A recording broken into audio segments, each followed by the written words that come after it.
సమయం వేరొక వాక్యాన్ని చూసుకుంటాం. ఇక్కడ ఈ రెండు అనుభవము మనము నేటి దినాలు మనం కలిగి ఉన్నాం, లేదనడానికి లేదు. అదే మొట్టమొదటి యొక్క నీడ యొక్క అనుభవం ఏమిటి? అదే దేవుని యొక్క వాక్యంలో మనం చూస్తుంటున్నాం. ఇక్కడ ఈ 30వ అధ్యాయము 3వ వచనం 2వ లైన్లో ఐగుప్తు నీడను శరణు చేర్చటం వలన ఏం కలిగిందంట? సిగ్గు. అంటే సిగ్గు అంటే దాన్ని ఏమన్నా అంటే అవమానము. ఈ ఐగుప్తు అనేటువంటి ఈ లోకానికి సాదృశ్యం.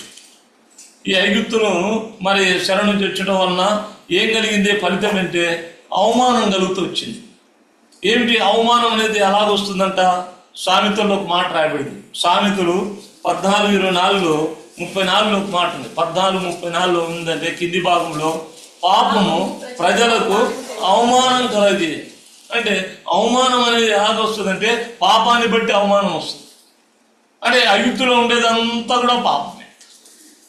అది కనుక మరి లోకం ఉన్నటువంటి పాపం కనుక మన శరణు తెచ్చడానికి ఈ ఐగుప్తు నీడ కిందకి వెళ్ళినప్పుడు పరిస్థితిని బట్టి మనకు కలిగినది ఏదంటే అవమానం. అందుకనే ఒక గొప్ప భక్తుడు ఒక మాట అంటాడు చూడండి. ఎజ్రా 9వ అధ్యాయం 7వ వచనంలో తన మాటలు ఒకసారి జ్ఞాపకం చేస్తున్నాం. 9వ అధ్యాయం 7వ వచనంలో తను అంటాడు, చదవండి. ఎజ్రా 9:7 ఒక మాట అంటాడు.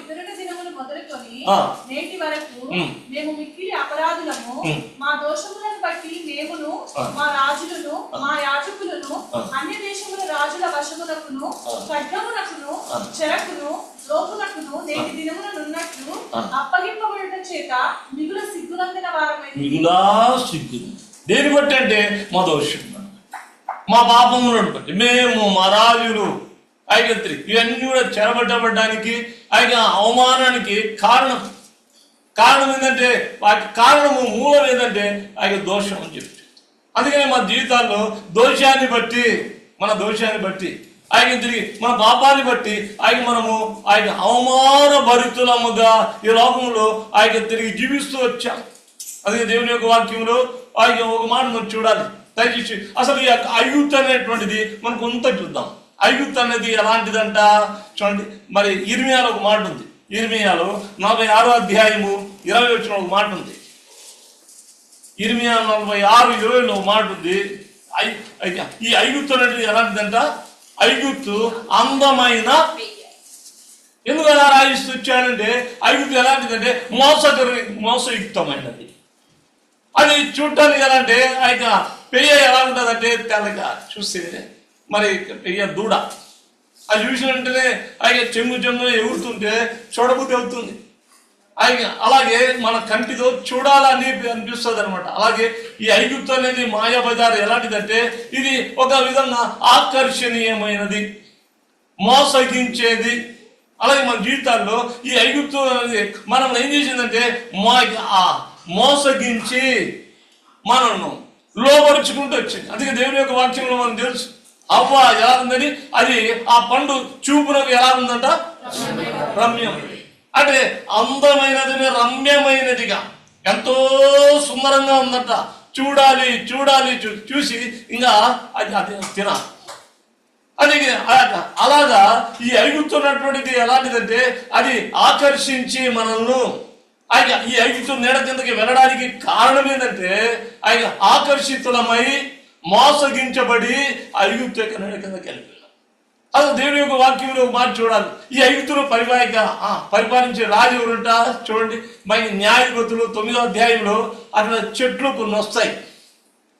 ముళ్ళ చెట్టు అనేటువంటిది ఒకటి ఉంది. దాని గురించి ఏమంటాడంటే చూడండి, నువ్వు మమ్మల్ని ఏలమని చెప్పి ఆ రాజుని అడిగినప్పుడు ఆ చెట్టు ఏమంటాడంట? 9వ అధ్యాయము చదువు 14 వచ్చి మమ్మల్ని ఏలమని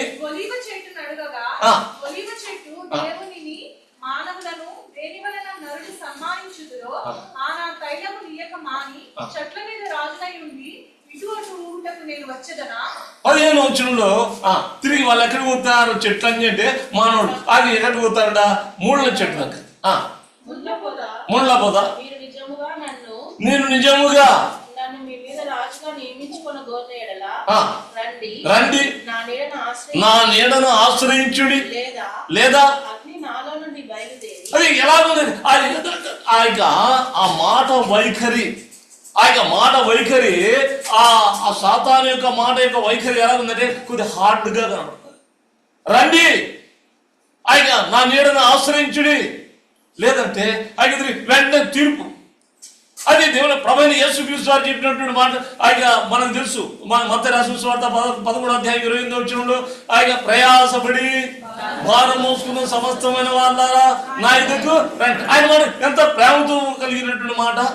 ఆయన తిరిగి ఎంతైనా మరి ప్రేమతో మరి ఏమంటాడంటే మీకు విశ్రాంతి ఇస్తా, మీకు నెమ్మది ఇస్తా. ఇక్కడ ఆయన సాతాను యొక్క ధోరణి, ఆయన మాటల యొక్క వైఖరి మనం చూస్తుంటున్నాం. ఆయన రండి మా నీడను ఆశ్రయించు. అయితే మనం అలాగే ఏం చేస్తూ వచ్చామంటే మోసగించబడి వారి నీడ కిందకి వెళ్ళడం ద్వారా కలిగినటువంటి ఫలితం ఏంటి చూద్దాం రండి. మరి యెషయా గ్రంథం 36:6. యెషయా గ్రంథం 36:6. నలిగిన రెల్లు వంటి ఈ ఐగుప్తును నీవు నమ్ముకొనుచున్నావా? నమ్ముకొనుచున్నావు కదా. ఒకడు దాని మీద ఆనుకునడం ద్వారా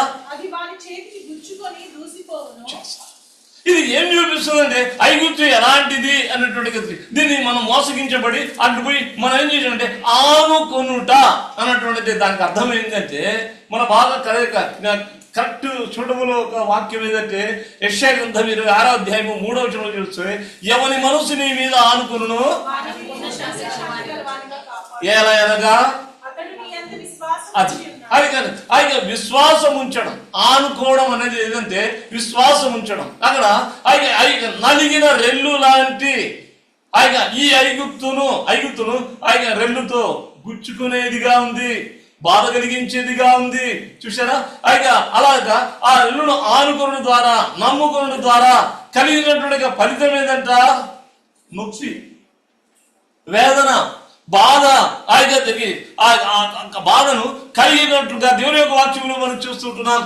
మనం మోసగించబడి ఆ రెల్లు కింద నీడ కిందకి వెలుడు ద్వారా ఆనుకునడం ద్వారా కలిగినట్టు అప్పుడేం కలిగిందంటే నొప్పి, బాధ, వేదన, దుఃఖము, మరి నిట్టూర్పు, ఇది తప్ప మరి ఏమీ లేవు, మనకి ఏది కలగలేదు.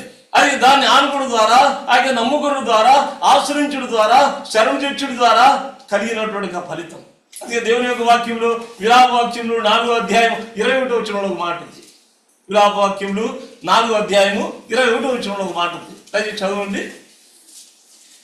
4:21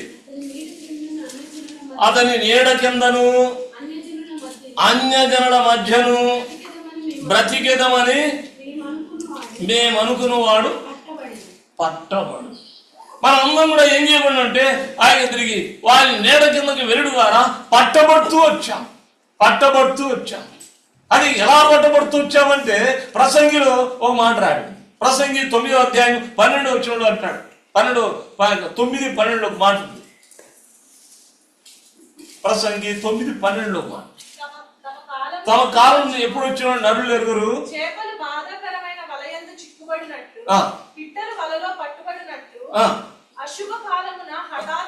హఠాత్తుగా తమకు చేటు కలిగినప్పుడు. సో దేవుని యొక్క వాక్యంలో మన జీవితాల్లో కూడా అలా మోసగించబడి ఆకర్షితులమై వెళ్ళినాము, పట్టబడుతూ వచ్చాం అనేడ కిందకి వెళ్ళడం ద్వారా. అది ఇప్పుడు ఏం జరిగిందంటే ఆయన దేవుని యొక్క వాక్యంలో మరి అక్కడ వాడు పట్టుకొని పట్టబడుతూ వచ్చా కనుక వాక్యంలో ఏముందంటే ఆయన ఒక భక్తుడు ఉన్నాడు. పౌలు భక్తుడు రోమన్ రాజపత్రిక రోమా 7:24 అంటాడు, అయ్యో నేనెంత దుర్భాగ్యుడను, ఇట్టి మరణంనకు లోనకు ఆయన ఈ శరీరం నుండి నన్ను విడిపించగలిగినా అని గట్టి కేకేస్తున్నాడు. పట్టబడినాడు కనుక కేకేస్తున్నాడు. విడిపింపజాలైనటువంటి పరిస్థితి, ఆయన విడిపింపజాలన్నాడు. మన మంచి క్రియలు ఆయన తిరిగి మరి గోదానము, భూదానము, ఆయన వస్త్రదానము, అన్నదానం, ఈ దానాల ద్వారా ఈ మంచి కార్యాల ద్వారా మనం విడిపింపజాలి. పట్టబడినామంటే విడిపించడానికి తెలియక మరి దిగులు చేత, దుఃఖముతో, బాధతో, వేదనతో అలాగే జీవిస్తూ వచ్చాం. మనం అందరం కూడా ఈనాడు బయట ఉన్నటువంటి వారు కూడా చాలా మంది అలాగే జీవిస్తూ వస్తున్నారు. కానీ ఆయన బయటికి రావడానికి ఒక మార్గం ఉంది. ఆయన తిరిగి బయటికి తీసుకుని వచ్చే ప్రభు ఉన్నాడు.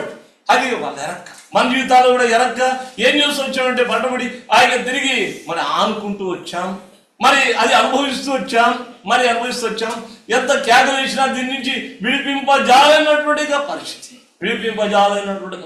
అది ఎలాగంటే నేను ఒక సామెతలు 5వ అధ్యాయం 20లో వచ్చిన ఒక మాట ఉంది. దేని చేత మనం బంధించబడినాం అనేది అది గ్రంథకర్త ఒక మాట అంటాడు.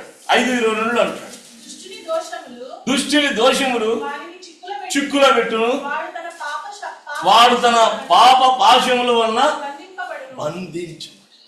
మనం కూడా అలాగా బంధించబడినటువంటి పాప పాశముల చేత బంధించబడినటువంటి అది జ్ఞాపకం చేసుకుందాం. బంధించి విడిపింపజాలన్నటువంటిగా పరిస్థితుల్లో మనం ఉండవచ్చు. అందుకని నేను ఏమైపోయినామంటే ఆయన ఆ నీడ కింద వెరడు ద్వారా చూడండి దేవుని యొక్క వాక్యంలో ఇర్మియాలో ఒక మాట చూస్తాం. ఇర్మియా 48వ అధ్యాయము 44వ వచనం కింది భాగంలో ఒక మాట, కింది భాగం మాట, దేశ పరిత్యాగులకు వారు బలహీనులై హెష్బోను నీడ కిందను ఎక్కడ నిలిచిన్నాము అనేటువంటి చూస్తే ఆయన హెష్బోను నీడ కిందను మనము నిలిచినటువంటి బలహీనులమైపోయినాం. దూరం కావడం ద్వారా బలహీనులమైపోయి దేవుడికి ఆయన ఏమైపోయినామంటే వారిని ఆశ్రయించడం ద్వారా బలహీనమైపోయి ఆయన మనల్ని బలహీనపరుస్తూ వచ్చాడు. ఆయన తిరిగి ఆ నీడను హెష్బోను నీడ అని చెప్పి మాట్లాడారు. హెష్బోను అంటే ఏమిటి? హెష్బోను అనేది దేవుని యొక్క వాక్యం చూడు, ఒక ప్రాంతము లేకపోతే ఒక రాజ్యము. ఆయన ఒక రాజ్యం, అదే ఆ రాజ్యమును పరిపాలించే పరిపాలకుడిని మనం చూడాలి. అదే దేవుని యొక్క వాక్యంలో చూడండి, ఒక మన సంఖ్యాకాండం 21వ అధ్యాయము 26వ వచనం. సంఖ్యాకాండం 21వ అధ్యాయము 26వ వచనం. హెష్బోను అమోరీయుల రాజైన సీహోను, అది ఒక పట్టణం. ఆయన ఎబ్బోజు అనేది ఒక పట్టణం, ఆ యొక్క ప్రాంతం. అది ఆయన తిరిగి మరి దాన్ని పరిపాలించేవాడు అని అంటే అమోరీయుడు పరిపాలిస్తాడు. పోనీ ఈ అమోరీయుడు పరిపాలించడానికి అమోరీయుడు ఎవరు చూడండి దేవుని యొక్క వాక్యంలో. మరి ఇక ఆది కాండం ఒకసారి వెనక్కి వెళ్దాం. ఆది కాండం 9వ అధ్యాయం 25వ వచనం. 9వ అధ్యాయం 25వ వచనం. కారణం ఎవరు? శపించబడినటువంటి వాడు. మరి శపించబడినటువంటి వాడి యొక్క కుమారుడు ఎవరు? 10వ అధ్యాయము 15వ వచనం. 10వ అధ్యాయము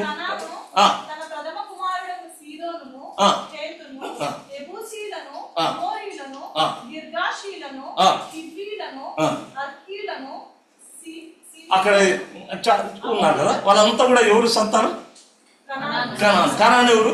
శపించబడిన వారిలో మనం ఇప్పుడు చూస్తున్నట్టు అమోరీయుడు ఉన్నాడు. ఎవరున్నాడు?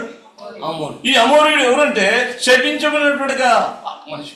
ఆయన శపించబడినట్టుగా ఆడు ఎక్కడ పరిపాలిస్తున్నాడంటే ఎబ్బేజును ఆయన ప్రాంతాన్ని రాజ్యాన్ని పరిపాలిస్తున్నాడు. అలాగే మన జీవితాల్లో కూడా వాణి ఎబ్బేజు అన్నట్టుగా ఎబ్బోజు అన్నట్టుగా ఆ నీడ కింద మనం ఏం చేస్తూ వచ్చామంటే వెళ్ళి అక్కడ మనం బలహీనమైపోయి ఆయన శపించబడిన వాడు మనల్ని వెళ్తూ వచ్చాడు. ఆయన వాని నీడ కింద వెరడు ద్వారా మనం బాధ పొందుతూ వచ్చాము, నొప్పి వేదన కలుగుతూ వచ్చాము, పట్టబడుతూ వచ్చాము, అవమానభరితంగా జీవిస్తూ వచ్చాము.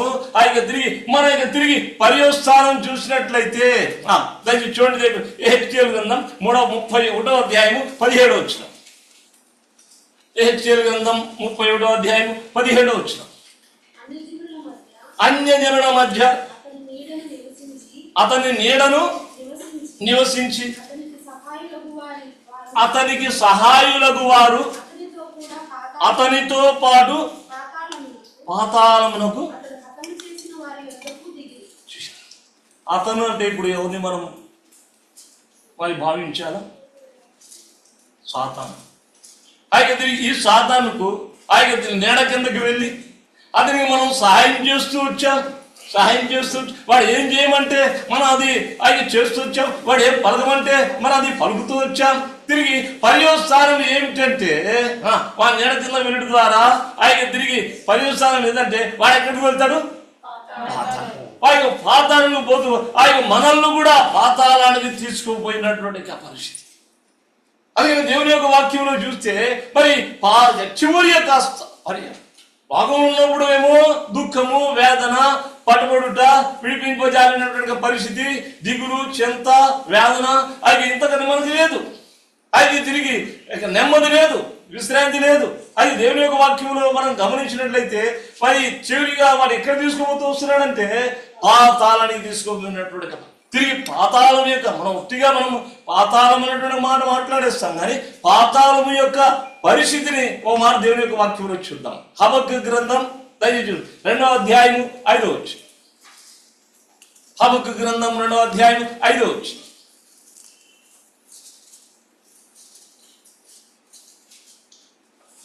మరియు ద్రాక్షారసం మోసకరము, తనను బట్టి అతిశయించువాడు నిలవడు, అటివాడు పాతాళమంత విశాలముగా. పాతాళంలో ఎలా ఉంటదంట? విశాలం. పాతాళము చాలు అని చెప్పదంట. ఎంతమందినైనా పంపించు. సికింద్రాబాద్, హైదరాబాద్, జంటనగరంలో ఉన్నటువంటి వాళ్ళందరూ పంపిస్తావా? ఓకే. అయితే తిరిగి లేదా ఆంధ్రప్రదేశ్లో, అయితే తెలంగాణకి మొత్తం కలుపుకొని రాజ్యం ఉన్నట్టు పంపిస్తావా? ఇండియా మొత్తం పంపిస్తావా? ప్రపంచం మొత్తం పంపించినా పర్వాలేదు, వాళ్ళందరూ కూడా ఇక్కడ సరిపోతారు. అంత విశాల మార్గం పోవారు అనేకులు. పైకి అక్కడ ఎలా ఉంది అంటే పరిస్థితి విశాలంగా ఉంది. అయితే తిరిగి దాని ఆ పాతాళం విషయంలో ఓ మాట రాయబడింది, మనకు తెలుసు. కానీ పరమగీతంలో 8వ అధ్యాయం 7వ వచనంలో ఏముందంటే ఆయన ప్రేమ మరణమంతా, ఈర్ష్య పాతాళమంతా కఠోరమైందనే మాట మనం చూస్తున్నాం. అది ఎంత కఠినంగా ఉంది అంటే అక్కడ ఉన్నటువంటి కాఠిన్యము మనం తెలియదు, దెయ్యాలకు తెలుసు.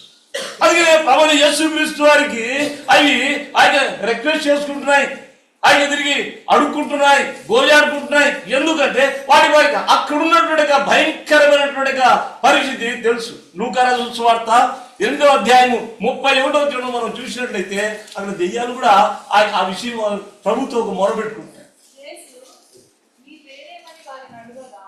చాలా దయ్యములు వానిలో చొచ్చి ఉండెను కనుక వాడు తన పేరు సేన అని చెప్పి పాతాళములోనికి పోవుటకు తమకు ఆజ్ఞాపించు. పాతాళానికి వెళ్ళడానికి మాకు ఆజ్ఞాపించు. పాతాళం ఎంత కఠినమైందో, కఠోరమైందో, ఆయన తిరిగి అక్కడ ఏడుపు, పళ్ళు కొరుకుట. ఎందుకంటే ఆ పరిశుస్థానానికి మనం తీసుకుని వెళ్ళడానికి వాని నీడ కింద ఆశ్రయించుతారు, మోసగించుతాడు మెల్లగా. ఆయన మనం తెలియకుండానే ఆయన అతన్ని ఒక ఎదుట సరైన మార్గం కలదు కానీ తులకు అది మనం తులుకుని తెలియక ఈనాడంతా బయట కూడా మనకు అనిపిస్తుంది. మనం పోయినప్పుడు ముందు వెనక మనం టచ్ చేసి ఆయన వెళ్తుంటాం. మన బస్సులో కూర్చున్నప్పుడు, ట్రైన్లో కూర్చున్నప్పుడు మనం తగులుతుంటాం. ఎంత మంది ఉన్నారు ఆయన తెలియదు. ఆయన ఎక్కడ తీసుకుంటే భయంకరమైనటువంటి కఠినమైనటువంటి. అందుకని దేవుని యొక్క వాక్యంలో యోబు గ్రంథం 7వ అధ్యాయం 9వ వచనం అంటాడు, ఆయన అక్కడ పోయిన వాళ్ళు ఎవరు మనం తిరిగి రారంట. 7వ అధ్యాయం 9వ వచనం,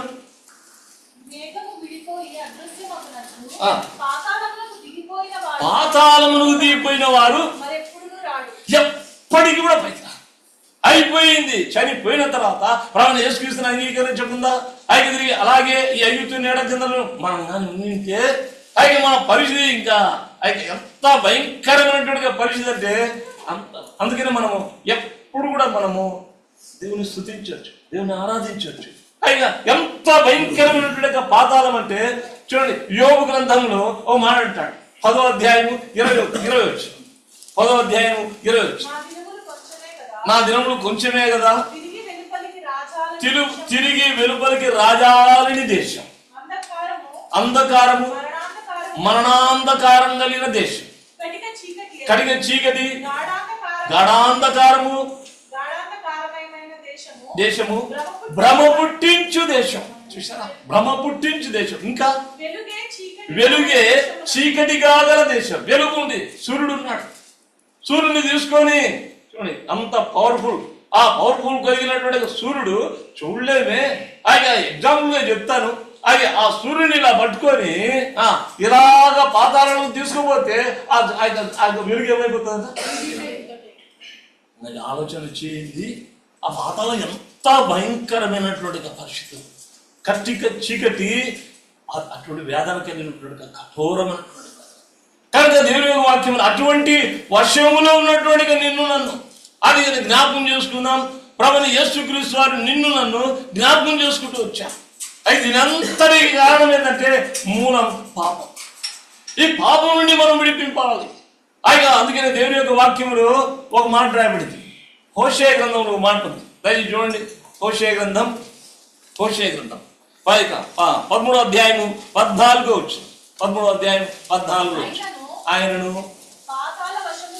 పాతాళ వశములో నుండి నేను వారిని విమోచించును. మనం ఏమైపోయినామండి? మృతి, చనిపోయినటువంటి పాతాళం యొక్క వశములో ఉన్నటువంటి మనం వశంలో. ఎందుకంటే ఆయన తిరిగి పేరుకు మాత్రం జీవిస్తున్నాం కానీ చనిపోయినటువంటి పరిస్థితి మనది. అక్కడికి వెళ్ళాలి. అది తీసుకుని వెళ్తాడు. అయితే దేవుని యొక్క వాక్యములు ప్రభువైన యేసుక్రీస్తు వారు ఆయన ఆ పాతాళం యొక్క వశము నుండి మనను విడిపించడానికి ఏం చేస్తూ వచ్చాడు దేవుని యొక్క వాక్యములో చూడండి. మరి హెబ్రీయుల రాసిన పత్రిక 12వ అధ్యాయము 2వ వచనం. 1-2 కలిసి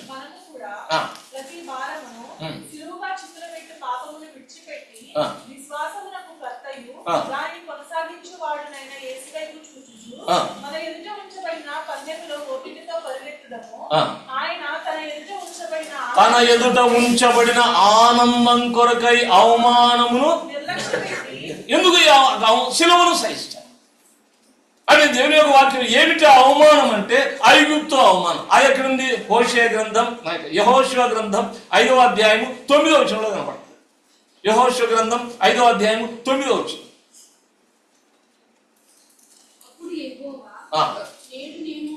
నేడు నేను ఐగుప్తు అవమానం ఎలా దొర్లించబడింది? మనకు ఐగుప్తు యొక్క ఆ అవమానము ఆయన తిరిగి మరి దాన్ని ఆశ్రయించడం ద్వారా ఆయన సిగ్గు, అవమానము, అవమాన భరితమై ఆ యొక్క వేదన బాధను అనుభవిస్తూ ఆయన నిరీక్షణకు ఆధారం లేకుండా ఇది ఇంతే, జీవితం ఇంతే అని చెప్పి ఆయన అలాగా మనము జీవిస్తూ వచ్చాం. సో దేవుని యొక్క వాక్యాలు జీవిస్తూ వచ్చాం, పట్టబడుతూ వచ్చాం, బంధించబడుతూ వచ్చాం, పట్టబడినాం, బంధించబడినాం. సో దేవుని యొక్క వాక్యములు అలాంటి మరి పరిసరం ఏంటంటే పాతాళం, భయంకరమైనటువంటి పరిస్థితి. అయితే ప్రభువైన యేసుక్రీస్తు నిన్ను నన్ను ప్రేమించి మన గురికి ఏం చేశాడంటే తన ఎదుట ఉంచబడినట్టుగా. ఏంటి ఆనందం? ఆనందం అంటే ఆ ఆనందమే ఆయన తిరిగి దేవునితో ఉండాలి, ప్రభుతో ఆ పరలోక రాజ్యంలో ఆయన నిత్యము ఆయనను ఆరాధిస్తూ ఆయన తిరిగి ఆయన సన్నిధిలోనే ఉండిపోవాలి. అది ఆనందం. ఆ ఆనందం కొరకై అవమానమును ఆయన భూలోకంలో అవమానం ఏం చేస్తూ వచ్చాడు. ఆయన ఆ అవమానం ఏదంటే ఐగుప్తు యొక్క అవమానం మన మీద ఉంది కదా. ఆ అవమానం మళ్ళా తిరిగి దొర్లించబడిన తర్వాత ఎవరి మీద పడుతుందంటే ప్రభువైన యేసుక్రీస్తు వారి మీద ఆ అవమానము ఆయన అదన్నీ కూడా తాను భరిస్తూ వచ్చాడు, అవమానం సహిస్తూ వచ్చాడు. సో అందుకే దేవుని యొక్క వాక్యములు మనకి చక్కగా రాయబడుతూ వచ్చింది.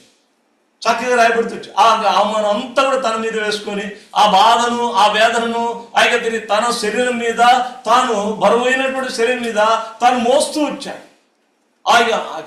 అది ఎందుకనే అది అవమానం నిర్లక్ష్య పెట్టాడు. అని నిర్లక్ష్య పెట్టకున్నట్లయితే జ్ఞాపకం చేసుకుందాం, శిలువను తిరిగి తాను సహించాడు. అందుకని దాన్ని ఏం చేశాడంటే డోంట్ కేర్, ఆ అవమానాన్ని భరించడానికి సిద్ధంగా ఉన్నాను అని చెప్పి మన అవమానం అంతా కూడా ఐగుప్తు అవమానం అంతా తిరిగి ఆయన భరిస్తూ సహించి శిలువలో తన పరిశుద్ధమైనటువంటి రక్తానంతా కూడా మన కొరకు కార్చాడు. ఎందుకంటే ఆ చివరి యొక్క పర్యస్థానం గుర్తించాడు. ఆయన తెలుసు ఆదిలోనే అంత మెరిగినటువంటి దేవుడు కనుక చివరికి ఏదంటే పాతాళం తీసుకుని వెళ్తాడు. ఆ పాతాళం యొక్క వశం నుండి తప్పించబడాలంటే మనందరి కొరకు ప్రభువైన యేసుక్రీస్తు వారు బలి కావాలి. అందుకనే శిలువలో తన రక్తాన్ని అంతా కూడా మనకు కార్చాడు, మరణించాడు, సమాధి చేయబడినాడు, తిరిగి లేచాడు. అందుకనే దేవుని యొక్క వాక్యంలో ప్రభువైన యేసుక్రీస్తు వారి దగ్గరకు వచ్చుట ద్వారా, ఆయన అంగీకరించడం ద్వారా కలిగినటువంటిది ఏది? ఫస్ట్ ఆఫ్ ఆల్ మొట్టమొదటిగా మరి ఆ పరమగీతములు 2వ అధ్యాయం 3వ వచనం, నేను అతని నీడను అందు కూర్చుంటి ఆనందభరితం. ఏమొచ్చిందండి మనకు?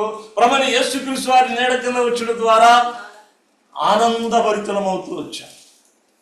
అది అది రెండవది దేవుని యొక్క వాక్యంలో ఆ నీడ కింద మనం వచ్చుడు ద్వారా మరి కీర్తన 91వ అధ్యాయం 1వ వచనం. 91వ అధ్యాయం 1వ వచనం.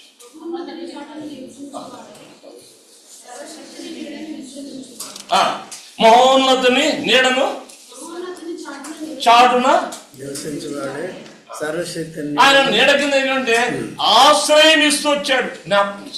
ఆయన నీడ కింద వచ్చాడు ద్వారా మనకు ఆశ్రయాన్ని కలిగజేస్తూ వచ్చాడు.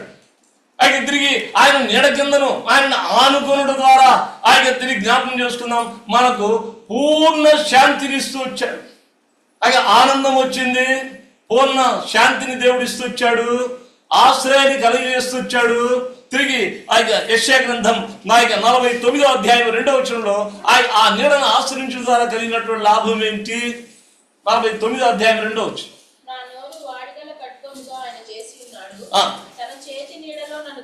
తన చేతి నీడలో నన్ను ఆ నీడ మనకు ఆ నీడను ఏం చేయదంటే దాచిపెట్టే నీడ. ఆ నీడ అంటే శత్రువు యొక్క ఆయన తిరిగి దాడి నుండి మరి ఇక మనల్ని ఆయన తప్పించి తన చేతి నీడ కింద మనల్ని దాచిపెడుతూ వచ్చాడు. అనేక సందర్భాలు మనల్ని కబలించాలని, దాడి చేయాలని, నష్టపరచాలని, కృంగదీయాలని పరిస్థితున్నప్పటికీ ఆయన చేతి కింద ఉన్నాం కనుక తన చేతి కింద మనల్ని దాస్తూ వచ్చాడు, ముట్టనీయకుండా. సో దేవుని యొక్క వాక్యములు అందుకని తన నీడ మనకు దాచిపెట్టే నీడగా, ఆశ్రమించే నీడగా సో దేవుని యొక్క వాక్యములు చూస్తుంటున్నాం. ఆ నీడ కింద మనకు ఆనంద భరితులమై వస్తున్నాం. ఆ నీడ మనకు ఏం చేస్తూ వచ్చిందంటే పూర్ణ శాంతిని కలిగించినట్టు నీడగాను. మరి తిరిగి యోనా గ్రంథంలో 4వ అధ్యాయం 7వ వచనంలో ఒక మాట ఉంది. యోనా గ్రంథం 4వ అధ్యాయము 7వ వచనం, క్షమించండి 6వ వచనం.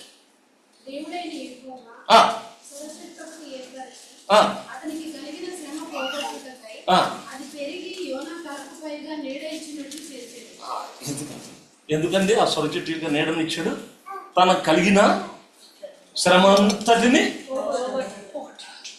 జ్ఞాపకం చేసుకున్నాం. ఆ నీడ ఏం కలగజేసేది అంటే మన శ్రమ అంతటికి మనకు ఏమిచ్చేది?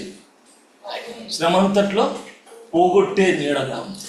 మనకు ప్రభువైన యేసుక్రీస్తు నందు ఆయన మనకు ఎన్నో శ్రమలు, ఆయన నామం ధరించుకున్న అవమానాలు అన్నిట్లోంచి కూడా మనకు ఏమిస్తారంటే నెమ్మదిస్తాడు దేవుడు. నెమ్మది అది లోకంలో లేదు. ఆ నీడ కింద ఉండడం ద్వారా మనం బాధపడుతూ వచ్చాం. ఇది ప్రభువైన యేసుక్రీస్తుని బట్టి మనకు ఉన్నటువంటిది ఏదంటే అది ఎన్ని శ్రమలు వచ్చినా, ఎన్ని బాధలు వచ్చినా హృదయంలో ఉన్నటువంటి ఆ సమాధానం, లోపల ఉన్నటువంటి ఆ సమాధానం ఎవడు తీసేయలేరు.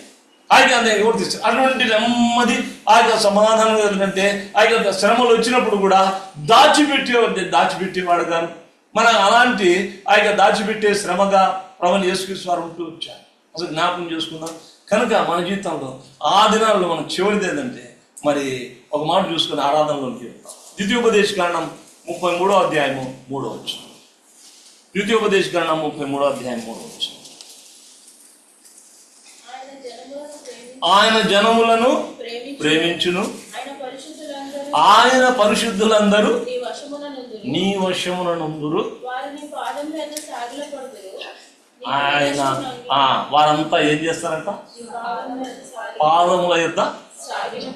వారెవరు పాదముల యొద్ద సాగిలపడేవాళ్ళు? పరిశుద్ధులు. వారు ఎవరి వశములు ఉన్నారు? మనందరం కూడా ఐగుప్తు పైగా తిరిగి సాతాను యొక్క వశంలో, పాతాళం యొక్క వశంలో నుండి దేవుడు మనం విడిపించి ఆయన వశములోనికి మనం చేసుకొని పరిశుద్ధులుగా, నీతిమంతులుగా తీర్చి మరి దేవుని యొక్క మరి ఆలయంలో, స్మరణలో మనం చేరుస్తూ వచ్చాం. కనుక మా పరిశుద్ధులుగా మనం అందరూ చేసి సాగిలపడడం అనేది ఆరాధన. దేవుని మనం ఆరాధించాలి, ప్రభువును మనం ఘనపరచాలి. అట్లు ఆరాధించి ప్రభువును ఘనపరచడానికి మరి ప్రభు మనందరికీ సహాయించింది. లోపాలు అన్నటువంటిది చాలా ఉన్నాయి కనుక మరి మొట్టమొదటిగా ఈ లోపాలు ఎవరు అంటే దేవుని యొక్క ప్రజల్లో లోపాలు ఉన్నాయి కనుక ఈ లోపాలను కూడా సరి చేయాలి, చక్కి చేయాలి. ఇది చాలా అవసరం. అందుకనే లోపంగా ఉన్న వాటినన్నింటినీ ఆయన దిద్దాలంటే దేంతో దిద్దాలా? వాక్యంతోనే. అది మనకు తెలుసు కదా. దేవుని యొక్క వాక్యంలో 2వ తిమోతి రాసిన పత్రిక మరి 3వ అధ్యాయం 17వ వచనంలో ఆయన ఒక మాట ఉంది. ప్రతి సత్కార్యమునకు పూర్వముగా సిద్ధపడి ఉన్నట్లు దైవావేశం వలన కలిగిన ప్రతి లేఖనము ఉపదేశించుటకును, ఖండించుటకును, తప్పు దిద్దుటకును. మరి తప్పులు ఉన్నటువంటి దిద్దాలి అంటే దేంతో దిద్దాలి? మనం వాక్యంతోనే దిద్దాలి. వాక్యంతోనే దిద్దుబాటు అన్నటువంటిది ఎలాగంటే ఆ యొక్క వాక్యం ద్వారానే దాన్ని సరి చేసుకోవాలి. దిద్దుబాటు అది. అందుకనే దిద్దుబాటు నీకు అసహ్యం అని చెప్పి వాక్యం. మనకు దేవుడు మనతో మాట్లాడుతున్నప్పుడు, నాతో మనం ఏం చేయాలంటే అది మనగా మనం తీసుకోవాలి. అందుకనే మా వంతు ఏదంటే, మా వంతు దేవుని కదా అయితే దాసులంగా మరి దేవుని యొక్క వాక్యమును సప్లై చేసేంత వరకే మాట సప్లై. దాన్ని అప్లై చేసుకోవడము అది మీ వంతు. అంటే దాన్ని అనువదించుకోవడం. అప్లై అంటే ఏంటంటే దాన్ని ఇది నాకు అని చెప్పి దాన్ని అప్లై చేసుకుంటే మరి దాన్ని అది ఆ యొక్క లోపాన్ని మనం సరి చేసుకునే వారంగా ఉంటాం. అందుకనే ఎందుకు లోపంగా ఉన్న వాటిని సరిచేయాలి? కారణం ఒకటి ఉంది. లోపం ఉంటే దేవునికి ఇష్టం లేదు. అందుకని దేవుని యొక్క వాక్యంలో ఒక మాట ఉంది చూడండి. మరి యోబు గ్రంథం 15వ అధ్యాయం 15వ వచనంలో ఒక మాట ఉంది. యోబు గ్రంథం 15వ అధ్యాయం 15వ వచనం. ఆయన తన దూతల యందు నమ్మిక ఉంచడు, ఆకాశ వైశాల్యము ఆయన దృష్టికి పవిత్రము కాదు. ఎందుకంట కారణం ఏంటి? ఆయన తన దూతల యందు తాను నమ్మిక ఉంచడం కారణం ఏంటి? 4వ అధ్యాయము 18వ వచనం. అదే యోబు గ్రంథం 4వ అధ్యాయం 18వ వచనం. ఆయన తన సేవకులను నమ్ముటలేదు, తన దూతల యందు లోపమును కనబరుచున్నాడు. ఎందుకు దూతల యందు నమ్మిక ఉంచలేదు? తన దూతల్లో ఏం కనబడదు? లోపాలు ఉన్నాయి. లోపం ఉండడం ద్వారానే మనకు తెలుసు లూసిఫర్లో లోపం ఉంది కనుక మరి వాటిని అనుసరించినటువంటి దూతలు కూడా వారు కూడా లోపం కలిగి వచ్చారు కనుక వారిని మరి అక్కడి నుంచి దేవుడు త్రోసేసినట్టుగా చూస్తాం. ఆయన సన్నిధిలో ఆయన ఏమాత్రం స్థలం లేదు, చోటు లేదు. లోపాలు ఉంటే దేవునికి ఇష్టం లేదు. అందుకనే దేవుని యొక్క వాక్యంలో ప్రసంగి 1:15లో కూడా ఒక మాట కనపడుతుంది. ప్రసంగి 1:15లో కూడా ఒక మాట దయచేసి చదవండి. లోపంగా ఉన్నది వంకరంగా ఉన్నదని ఎవరు సాధ్యపరచగలరు? అది అదే ఇక లోపం ఉంటే అది ఆయన దేవునికి కౌంట్లెస్ అంటే అది కౌంట్లోకి రాదు. దేవుని లెక్కలో అది చేర్చబడదు. కనుక మనలో లోపం ఉండడం దేవునికి ఇష్టం లేదు.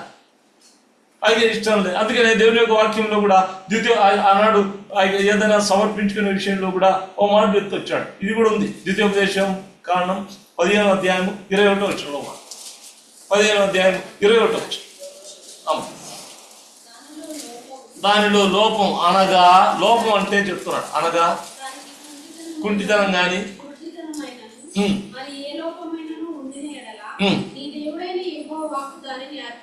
అర్పింపకూడదు. అంటే లోపం ఉంటే దేవునికి అది అర్పింపకూడదట. సో దేవుని యొక్క వాక్యంలో మన జీవితాల్లో కూడా మనం అన్ని లోపాలు కలిగి మనం అర్పించుకున్నట్లయితే అది దేవునికి అర్పితం కాదు, అది తీసుకోడు. సో జ్ఞాపకం చేసుకోండి. అందుకనే మనం ఎలాగైనా ప్యూరిఫైగా ఏ లోపం లేనివారుగా దేవుని సన్నిధిలో మనం నిలబడాలి. సో జ్ఞాపకం చేసుకో. అందుకనే ఒక ఆలోచన చేస్తున్నాడట యోబు. మంచి మాట అంటాడు. చూడండి ఏ మాట అంటాడు. యోబు గ్రంథం 10వ అధ్యాయం 13వ వచనం. 10వ అధ్యాయం. ఆయనను నా లోపములను గురించి నీవు నీ హృదయంలో. ఎంత మంచి దేవుడు అసలు! ఈయన ఎలా కనిపెడుతూ వచ్చాడు చూడండి.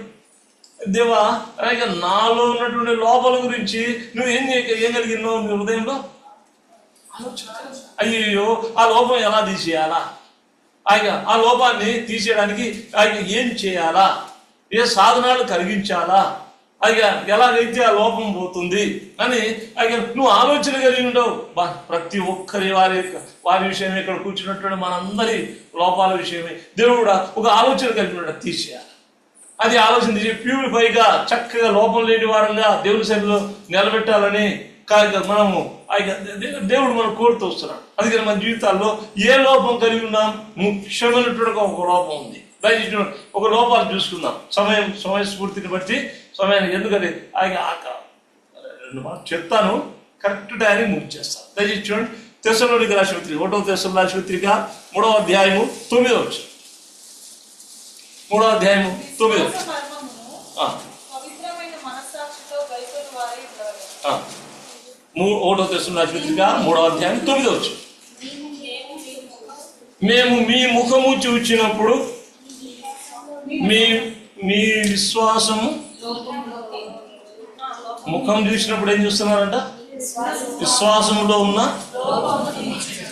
అందుకే దేవుని యొక్క వాక్యంలో మరి ఆనాడు భక్తులు ఎంత రేంజ్లో ఉన్నారంటే ఆత్మీయంగా అంత రేంజ్లో ఉన్నారు. అంటే ఇలాగ చూసి అలా చెప్తూ వచ్చారు. అదే దేవుని యొక్క వాక్యం లేదు. ఎందుకంటే సంపూర్ణమైనట్టుగా దేవుని ఆత్మతో నింపబడుతూ వచ్చారు కనుక అపోస్తలుడు పౌలు ఒక మాట అంటాడు. చూడండి దేవుని యొక్క వాక్యంలో, అది అపోస్తలుల కార్యాలు 14వ అధ్యాయం 9వ వచనంలో తాను ఒక విక్షయాన్ని చూసినప్పుడు ఏమంటాడు చూడండి. 14:9 ఒక మాట అంటాడు. అతడు పౌలు మాటలాడుట వినెను. పౌలు అతని వైపు తేరి చూచి స్వస్థత పొందుటకు అతనికి విశ్వాసం ఉందనని గ్రహించి చూసారా, ఆయన తిరిగి ఆయనకి వెళ్ళి చూసే లోపల తాను చెప్తున్నాడు విశ్వాసం. ఎలా చెప్తున్నాడు? మొహం చూచి ఆయన చూచి ఎంత ఆయన ఉన్నతమైనటువంటి స్థానంలో ఉన్నారు చూడండి. ఆనాడు భక్తులు అలా ఉంటూ వచ్చారు. ఏలి విషయంలో వేరే విషయం అనుకో. ఏలి దగ్గర నుండి తిరిగి తాను ప్రార్థన చేస్తుంది, ఏమ్మా మత్తురాలుగా ఉన్నామంటే ఆత్మను కోబోట్టుకున్నాడు కనుక ఆయన తిరిగి గుర్తింపలేనటువంటి పరిస్థితులు ఉన్నాడు. అదే ఏలిష అయితే నయమాను దూరంగా పోయినప్పటికీ నా ఆత్మ నీతో కూడా అలాంటి దైవజనుడు. ఆయన తిరిగి అలా ఇలా ఇక్కడుండి మనం ఏం చేయగలుగుతున్నాం, ఏం చేస్తున్నాం అన్నటువంటిది పసిగట్టినటువంటి ఆత్మీయమైనటువంటి దైవజనుడు, ప్రవక్తలు ఈనాడు లేకపోలేదు. ఈనాడు కూడా అలాంటి ఆయన తిరిగి జ్ఞాపకం చాలా కొదువ, చాలా తక్కువ తిరిగి. సో జ్ఞాపకం చేసుకుందాం. అలాగా ఇక్కడ ఉన్నట్టుగా ఏదంటే చూస్తే విశ్వాసంలో చూశాడు, చూసి అపోస్తలుడు పౌలు అంటున్నాడు ఆయన అంతే వారి ముఖం చూసినప్పుడు వారిలో ఉన్నటువంటి లోపం ఏం లోపం అంటే విశ్వాసంలో లోపం. ఇది చాలా భయంకరం. ఏదైనా లోపం అంటే ఆయన తిరిగి ఇది విశ్వాసంలో లోపం ఉన్నాం. అందుకనే దేవుని యొక్క వాక్యంలో కూడా ప్రభు అంటూ వచ్చాడు. ప్రభు యొక్క మాట లూకా రాసిన సువార్త 18వ అధ్యాయం 8వ వచనంలో చివరి మాటలు అన్నాడు. ఆయన ఏమన్నాడు? మనుష్య కుమారుడు భూమి మీదకి దిగి వచ్చినప్పుడు విశ్వాసమును ఎంత పరిస్థితి అంటే ఈ మాట అంటే భయం వేస్తుంది. అంటే కనుగొనలేనటువంటి పరిస్థితి. మా అందరం కూడా విశ్వాసం, కానీ ఆయన తిరిగి ఉదయం చూసినప్పుడు విశ్వాసం ఉంటుందంట. ఎంత భయంకరమైనటువంటి పరిస్థితులు ఆలోచించారు. అందుకనే ఆయన దేవుని యొక్క వాక్యంలో మరి అపోస్తలులు లాంటి వారు ఒక మాట అంటున్నాడు. ప్రభు అయిన యేసుక్రీస్తు వారి దగ్గరకు వచ్చి 17వ లూకా రాసిన సువార్త 17వ అధ్యాయం 5-6 వచనంలో ఒక మాట అంటారు. అపోస్తలులు మా విశ్వాసాన్ని వృద్ధి పొందించుము. చూసారా, అంటే విశ్వాసం ఏమైంది? డెవలప్ లేదు. ఎక్కడ వేసిన కొందరి అక్కడనే ఉంది. ఆదులు ఎలా విశ్వాసం ఉంచినారో అలాగే. అందుకనే ప్రభు దగ్గరకు వచ్చారు. విశ్వాసం కర్తయు దాన్ని కొనసాగించే సరైనటువంటి డాక్టర్. ఆయన తిరిగి ఆ డాక్టర్ దగ్గరికి వస్తే ఆయన బాగు చేస్తాడు. అందుకనే వాళ్ళు సరైనటువంటి ప్రభు దగ్గరికి వాళ్ళు వస్తూ వచ్చారు. సో జ్ఞాపకం చేసుకోండి, మరి చివరి దినాల్లో ఉంటున్నాం, అంత్య దినాల్లో ఉంటున్నాం, అపాయకరమైనటువంటి దినాల్లో ఉంటున్నాం. విశ్వాసం అందుకనే దేవుని యొక్క వాక్యంలో పరిమాణంతో పోలుస్తుంటున్నాడు. పరిమాణం అంటే సైజు. ఆ 5 చదివినాము, 6 చూస్తే ఆయన చెప్తాడు మీకు ఆవగింజంత విశ్వాసం. ఇంకో మాట ఉంది రోమిల పత్రిక రోమా 12వ అధ్యాయం 3వ వచనంలో ఒక మాట అంటాడు. రోమిల పత్రిక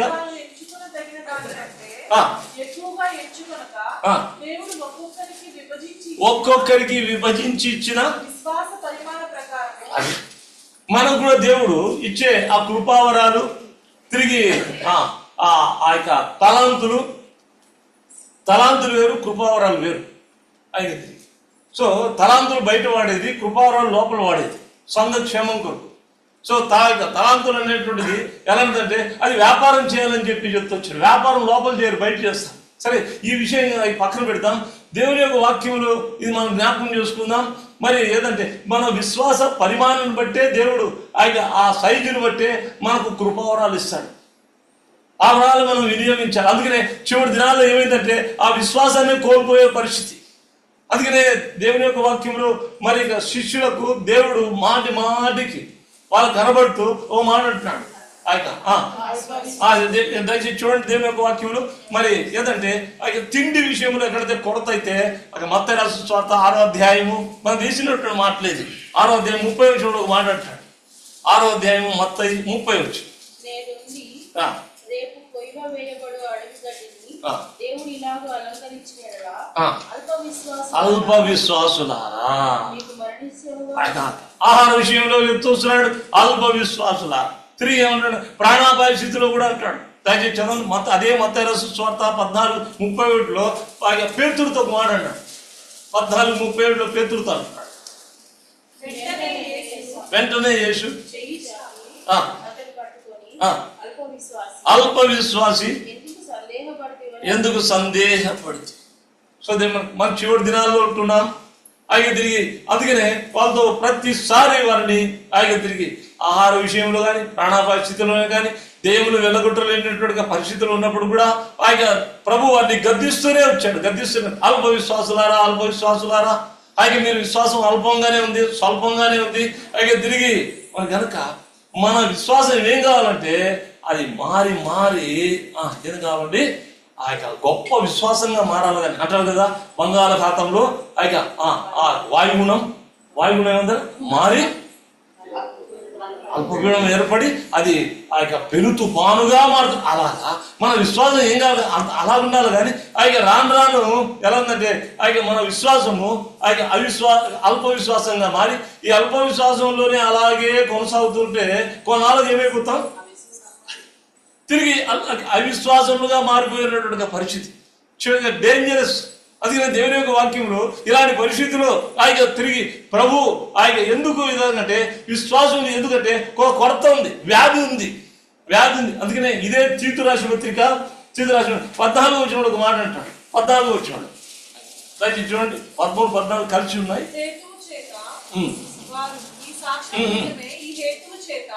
వారు యూదుల కల్పనా కథలను సత్యము నుండి తొలగిపోవునట్టి మనుషుల కట్టడలను లక్ష్య పెట్టక విశ్వాస విషయమున స్వస్థులకు నిమిత్తం అంటే విశ్వాస విషయంలో ఎలా ఉన్నారు అస్వస్థత.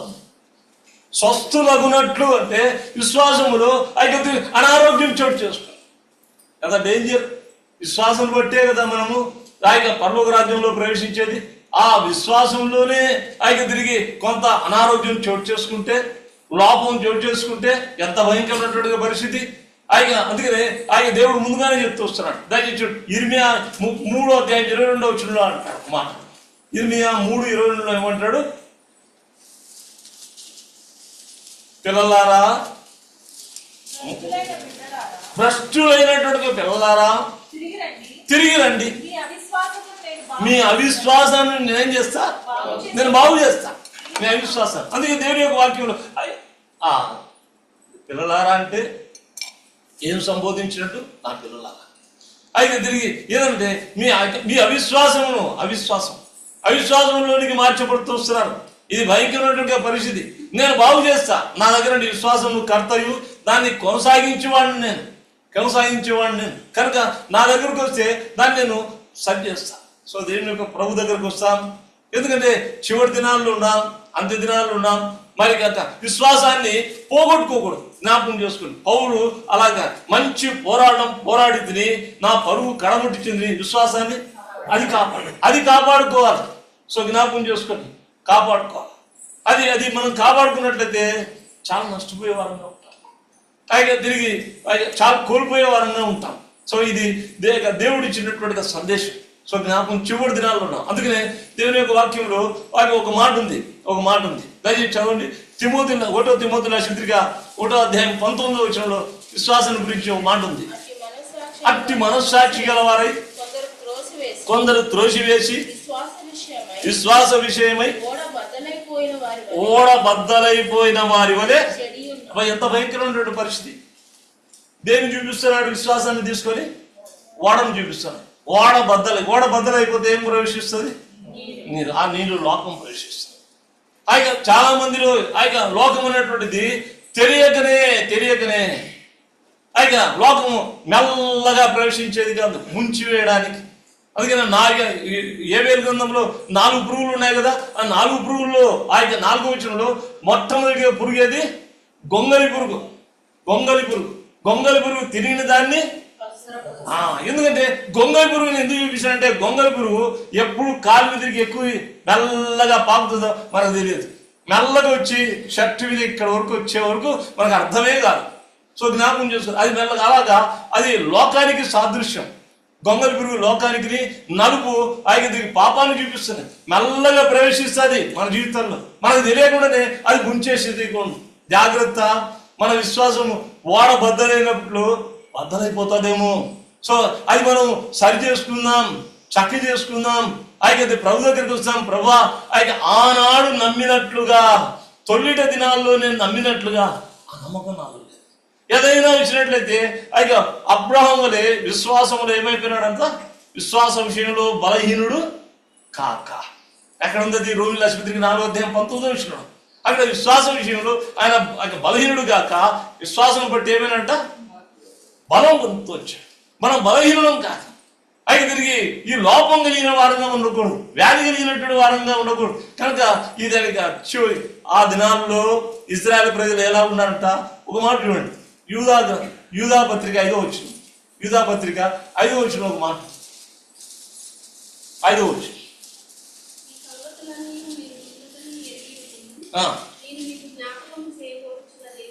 ఏమనగా ప్రభు ఐగుప్తులో నుండి ప్రజలను వాళ్ళు రక్షించబడిన వారే, రక్షించులను వారిలో తర్వాత నమ్మని వారిని చివరి దినాల్లో ఉన్న జ్ఞాపకం చేసుకో. ఇవన్నీ కూడా దృష్టాంతాలుగా మన కొరకు రాయించి ఉన్నాయి. ఇది మన జ్ఞానం తెచ్చుకోవడానికి, బుద్ధి లేఖనాలు ఎందుకున్నాయి చెప్పండి? మనం బుద్ధి తెచ్చుకోవడానికి, జ్ఞానం తెచ్చుకోవడానికి. చూడండి, జ్ఞాపకం చేసుకోండి. అలాగే పాత నిబంధనలో నెబుకద్నెజరు ఉన్నాడు. నెబుకద్నెజరు బుద్ధి వచ్చినప్పుడు అని చెప్పి అక్కడ రాయండి. బుద్ధి రాకముందు ఏమైపోయింది? ఇది నా వల్లనే కట్టబడింది, ఆయన తిరిగి ఇదంతా కూడా నేనే చేశానండి. ఆయన తిరిగి ఎప్పుడైతే ఏర్పడుతూ వచ్చిందో దేవుడు ఏం చేశాడు? 36వ వచనం 4:36 తీయద్దు. ఏం చేశాడు? పశువు వలె గడ్డి వేశాడు. తిరిగి అదే లూకారాజు మన కొత్త నిబంధనలకు వచ్చే లోపల, లూకారాజు సువార్త 13వ అధ్యాయానికి వచ్చే లోపల అక్కడ తండ్రి యొద్ద నుండి దూరమైనటువంటి మనిషి, ఆ చిన్న కుమారుడు బుద్ధి వచ్చినప్పుడు ఏం తిన్నాడండి? బుద్ధి రాకున్నప్పుడు ఇక్కడ పందులు పొడి. అవన్నీ కూడా మనకు ఎందుకంటే బాగా జ్ఞాపకం చేసుకో. ఇవన్నీ కూడా మనకు అయితే జ్ఞానం తెచ్చుకోవడానికి, బుద్ధి కలగడానికి. ఈ దుష్టాంతాలుగా అవన్నీ కూడా మనకు పాత నిబంధనలో రాయకు. ఆయన గడ్డి మేపుతూ వచ్చాడు, అయితే వాడిని వదిలిపెట్టలే. ఇది జ్ఞాపకం చేసుకో. అలా చేసి నెబుకద్నెజరుకు బుద్ధి రావడానికి వచ్చిన తర్వాత మళ్ళీ తిరిగి రాజ్యం ఇస్తూ వచ్చాడు. తిరిగి బుద్ధి వచ్చినప్పుడు తిరిగి తండ్రితో సంతోషంలో పాల్గొంటూ వచ్చాడు. సో జ్ఞాపకం చేసుకోండి. అలా ప్రభు ఆయన నాశనం చేసేవాడు మాత్రం కాదు, ఆయన సరి చేయడానికే ఇష్టపడేవాడు. సో జ్ఞాపకం చేసుకోండి. మన ప్రభును వేరే విధంగా మనం లేఖనాలను అపార్థం చేసుకోకూడదు. ఆయన దేవుడు మనతో మాట్లాడే దేవుడు, ఇంత మంచి దేవుడు ఉన్నాడు. ఆయన మన విశ్వాసంలో ఏదైనా లోపం ఉందా? వాళ్ళలో పాల్గొందే ఉందా? అవును ప్రభా, ఆ దినాల్లో ఉన్నటువంటి విశ్వాసం ఆ లేఖనాలను నేను నమ్మలేనటువంటి పరిస్థితి. ఎంత ఆ యొక్క ఇదేది దేవుడు ఇస్తే అది దేవుని నేను పూర్తిగా నమ్ముతూ వచ్చాను. ఈనాడు లేదే, అంత విశ్వాసం నాకు కనపడడం లేదే ప్రభా.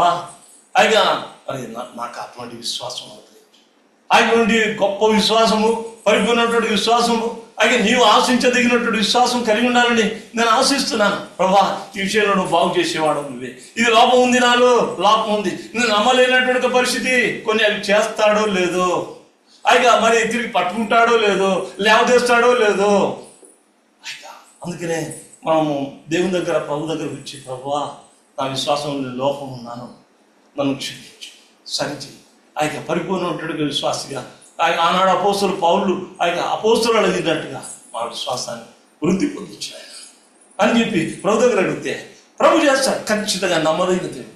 రెండవదిగా చూసుకుందాం, 1 కొరింథీ రాసిన పత్రిక 6వ అధ్యాయం 7వ వచనం. 1 కొరింథీ 6వ అధ్యాయము 7వ వచనం. ఒకరి మీద ఒకడు వ్యాజ్యమాడుట మీలో ఇప్పటికే కేవలం ఏమిటి లోపం? రెండవదిగా చూస్తే మనం రక్షించబడినాం, సంఘంలో చేర్చబడినాం. సంఘంలో చేర్చబడిన తర్వాత ఉన్నటువంటి యొక్క లోపం ఏదంటే వ్యాజ్యం. అందుకనే దేవుని యొక్క వాక్యం రోమా 2:24 మిమ్మల్ని బట్టే కదా అన్ని జనులు నా నామం. ఇది చాలా అవసరమైంది. ఎందుకంటే ఈ లోపం ఏదంటే లోపం అంటే వ్యాజ్యం. వ్యాజ్యం అంటే ఏమీ కాదు, అది ఒక మాటలో చెప్పాలంటే కలహాలు వస్తాయి, రాగమానం, అభ్యంతరాలు వస్తాయి, మార్గమానం. దాన్ని మనము దైవ జ్ఞానం కలిగి సరి చేసుకుంటూ రావాలి, చక్క చేసుకుంటూ రావాలి. ఆనాడు లేవని కాదు వ్యాజ్యాలు ఉన్నాయి. వ్యాజ్యాలు వచ్చినప్పుడు ఇద్దరు మామనే మోషేకు వ్యాజ్యం వచ్చినప్పుడు ఇలా తీర్చాలి. సామర్థ్యత కలిగిన వాడు, దైవాసక్తి కలిగినటువంటి వారు, లంచం తీసుకునేవాడు ఏం కాదా వ్యాజ్యమును తీర్చగలిగినటువంటి వాడుగా. ఈనాడు ఏమండి నేను సంఘాల్లో చాలా సంఘాలు నేను చేస్తూ వచ్చాను. ఆ దినాల్లో సంఘంలో ఉండి చేస్తూ వచ్చినప్పుడు అది వెళ్ళినప్పుడు సంఘంలో ఒకసారి నేను వెలుగులో ఉంటూ వచ్చాను. 5 సంవత్సరాలు వచ్చినప్పుడు కొద్ది వ్యాజ్యం తిరిగి వచ్చింది. వ్యాజ్యం వచ్చినప్పుడు ఆ దినాల్లో ఏం చేస్తూ వచ్చానంటే హెబ్రోన్ చేశాను, కడప వాళ్ళు చేస్తే వాళ్ళు వచ్చారు. వాళ్ళు వచ్చిన తర్వాత బ్రదర్ మేము వస్తున్నాము, మాకు వ్యాన్కు డీజల్ పెట్రోల్ ఓకే, మేము 4 వస్తున్నాము, 4కి గిఫ్ట్ ఓకే.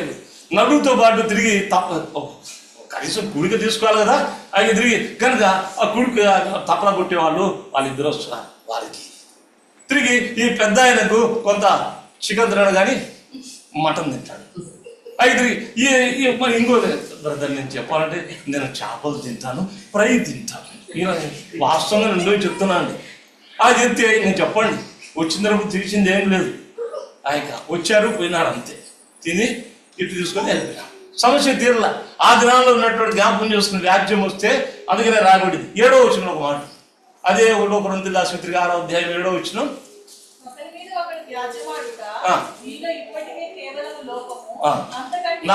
అమ్మ 4-5 చదువు.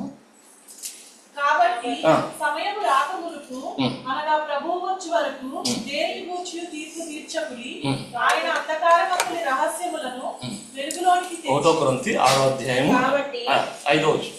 కాబట్టి ఈ జీవన సంబంధమైన వ్యాజ్యములు మీకు కలిగిన ఎడల వాటిని తీర్చుటకు సంఘంలో తృణీకరింపబడిన వారిని కూర్చుండబెట్టుదురా?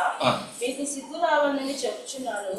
ఏమి తన సహోదరుల మధ్యను వ్యాజ్యం తీర్చగల బుద్ధిమంతుడు మీద ఒకడైనను లేడా? బుద్ధిమంతుడు అంటే ఎవరు?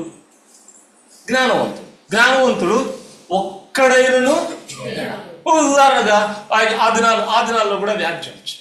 భగత్ సింగ్ గారు జీవించినప్పుడు కూడా తిరిగి వ్యాజ్యాలు వచ్చాయి. వ్యాజ్యాలు వస్తే వచ్చినప్పుడు ఎవరు పోయేవాడు? భగత్ సింగ్ గారే పోయి. భగత్ సింగ్ గారు పోయిన తర్వాత తిరిగి ఆయన లోపలికి వచ్చి దైవ సేవకుని తిరిగి పెద్దలకు పిలిచి తిరిగి తీసుకురాబోయా, మీరేం తీసుకురావాలా?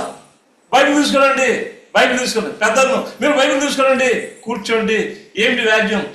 బ్రదర్ ఇలాగన్నాడు, ఇలాగానా నువ్వు అనకూడదు కదా దైవ సేవకునిగా అని చెప్పి ఆయన తిరిగి క్షమాపణ మీరు చెప్పు అని. మీరు పెద్దలుగా అట్లా మాట్లాడకూడదు కదా అని దేవుని యొక్క వాక్యమునే. బుద్ధిమంతుడు కదా, జ్ఞానం కలిగినాడు. ఆ దినాల్లో సొలొమోను సమస్య వచ్చింది. సమస్య వచ్చినప్పుడు 2 తలల దగ్గర సమస్య వచ్చినప్పుడు అప్పుడు ఏం తీసుకురమ్మని చెప్పినాడు? కత్తి తెచ్చినప్పుడు సమస్య పరిష్కారమైంది. ఆ కత్తి దేవుని యొక్క వాక్యం. అది అందుకనే భక్ష్యంగా చేసినటువంటిది ఇదే. తిరిగి వారి ఇద్దరికి సమాధానపరిచి వారిద్దరు కలిసి ప్రజల మధ్య క్షమాపణ కోరిన తర్వాత అందరూ కూడా కలుసుకున్నారు.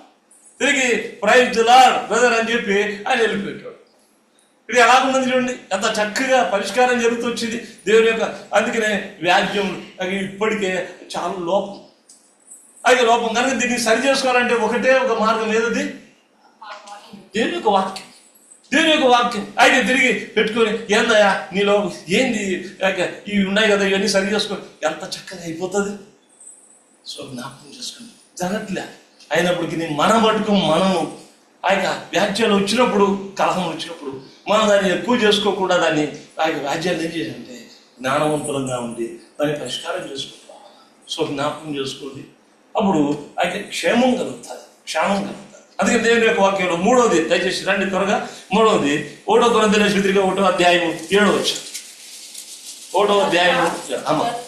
కనుక ఏ కృపావరమందును లోపము లేక మీరు మన ప్రభువైన యేసుక్రీస్తు ప్రత్యక్షత కొరకు ఎదురు చూచుచున్నారు.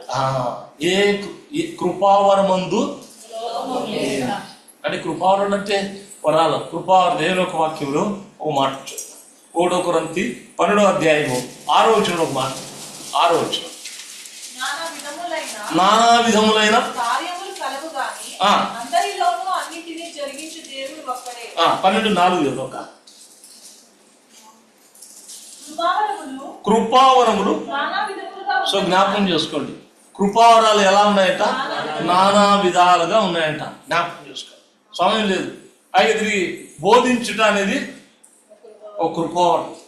సో జ్ఞాపకం, ఉపచారం అనేటువంటిది ఒక కృపావరం, సువార్త అనేది ఒక కృపావరం. సో జ్ఞాపకం చేసుకో. అది మనం ఏమన్నా అసూయ పడకూడదు. ఆయన చెప్తుంటే ఆయన చెప్తున్నా మనం చెప్పలేకపోతున్నామే. సో జ్ఞాపకం, హెచ్చరించుటయు మీరు సమయం లేదు. రోమా 12కి వెళ్ళి కింది భాగంలో 7-8 వచనం చదువుతుండండి. హెచ్చరించుట అనేది కూడా ఒక కృపావరం. అది ఎవరికి ఉందండి? మన హెబ్రోన్లో చెప్పండి, ఏ సేవకునికి ఉంది? ఎక్కువ హెచ్చరించేది ఎవరు? మనకు తెలుస్తుంది చూసినట్టు. ఎవరు? మన సంసోన్ అన్న వివాహాల దగ్గరకు వస్తే ఆయన తిరిగి చెప్తాడు, హెచ్చరిస్తాడు. అదే ఇలా వడ్డించేటప్పుడు అక్కడే హెచ్చరిస్తాడు. ఆయన తిరిగి స్వార్థం వెళ్ళేటప్పుడు అక్కడే హెచ్చరిస్తాడు. ఇక వాక్యంలో అయితే అక్కడే హెచ్చరిస్తారు. ఎక్కడ అంటే హెచ్చరిక పుత్రుడు. దాన్ని మనము ఆయన వేరే విధంగా ఆలోచన చేసినట్లయితే ఆయన తిరిగి మనం నష్టపోతాం. అది దేవుడు ఇచ్చినటువంటి వరం, అది అంతే. ఆయన అందరికీ ఆ హెచ్చరిక రాదు. ఇలా చేస్తున్నాయి ఆయన తిరిగి అనేది ఆలస్యం ఉంది. టైం మెయింటైన్ చేయాలి అన్న టైం మెయింటైన్ చేసిలో ఫస్ట్ అని చెప్తాను. తిరిగి నేను సిద్ధపరిచినటువంటి వర్తమానం అంతా కూడా మరి నేను కూడా నేర్చుకుంటూ వచ్చా. ఎందుకంటే సమయ స్ఫూర్తి. ఆ సమయం అర్ధ గంటలో అసలు ఆరాధన వర్తమానము ఎప్పుడు కూడా నేను ముగించాను. దాదాపు నాకు 3/4 గంట ఆయన తిరిగి అంటారు, ఇంకొక గంట కూడా అవుతుంది. దాని అంతా కూడా ఆయన తిరిగి మనము దేవుడు ఇచ్చినటువంటి ఆత్మ ద్వారా ఆయన అవన్నీ కూడా దేవుడు సహాయం చేస్తూ వచ్చాడు. దేవునికి వందనాలు. అలాగే మన జీవితాలు జ్ఞాపకం చేసుకున్నాం. హెచ్చరిక అన్నటువంటిది కూడా ఒక కృపావరం. ఆయన ఉపచారం చేసేటప్పుడు ఆయన అది చూడండి, కొంతమంది ప్రేమతో ఏం చేస్తారు? ఆయన పరిచర్య చేస్తూ వచ్చారు. పరిచారం కూడా ఒక కృపావరం. ఆయన పరిచయం చేసేటప్పుడు ఏం చేస్తారంటే ఆయన అన్న వడ్డించు అని అంటే, సాంసన్ వచ్చింది, సాంసన్ ఒకటి చేస్తారు. నాన్న ఆయన అక్కడే పెట్టి సాంబార్ అక్కడే పెట్టు, అన్న వడ్డించావు కదా అన్నీ పెట్టినావు, ఆన్నే పెట్టు, నేను నేర్చుకుంటా అని చెప్పి వేసుకుంటా. అదే కానీ ఆయన సాంసన్ వచ్చాడు, అది పోయి సాంబార్ పోయి అనండి. అది పోసి షర్ట్ల మీద పడి అది ఆ ఇంట్లో వాళ్ళు ఉంచుకోలేక ఇంకెంత బాధపడాలి. అందుకనే నాయన నీ ప్రేమ పొర్లిపోతుందిరా, వద్దు, అది ఆన్నే పెట్టు, నేను వేసుకుంటాను ఆయన నిజమే. ఆయన తిరిగి ఆయన అది చాలా ఎంత కావాలో అంత ఆయన జాగ్రత్తగా అది వేసి. సో జ్ఞాపకం చేసుకోండి, ప్రతిది కూడా ఈ కృపావరాలు. ఎందుకు ఈ కృపావరాలు ఇచ్చాడు? అది నానంటే కృపావరంలో మనకు ఇచ్చినటువంటి కృపావరాలు ఏ లోపం లేకుండా దాన్ని మనం జరిగించేవాళ్ళం. అయితే అది ఆయన పూర్తిగా ఇచ్చినటువంటిది సంపూర్ణంగా. ఆయన ఆ దినాల్లో ప్రభు ప్రార్థనలో యోహాను సువార్త 12వ అధ్యాయం 4వ వచనంలో, చేయుటకు నాకు ఇచ్చిన పనిని నేను సంపూర్ణంగా నెరవేర్చిది, భూమి మీద నిన్ను. దేవునికి ఎప్పుడు మహిమ అంటే అది మనకి ఇచ్చినటువంటి పనిని సంపూర్ణంగా నెరవేర్చాడు. అందుకని దేవుని యొక్క వాక్యంలో 2వ దినవృత్తాంతాలు 7:11లో సొలొమోను దేవుని మందిరం అన్ని విషయాల్లో కూడా ఎలా లోపం లేకుండా పూర్తి చేశాడంట. 2వ దినవృత్తాంతాలు 7:11 ఆ ప్రకారం సొలొమోను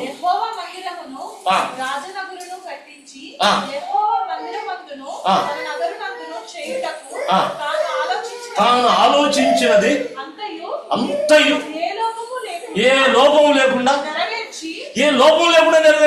నెరవేర్చి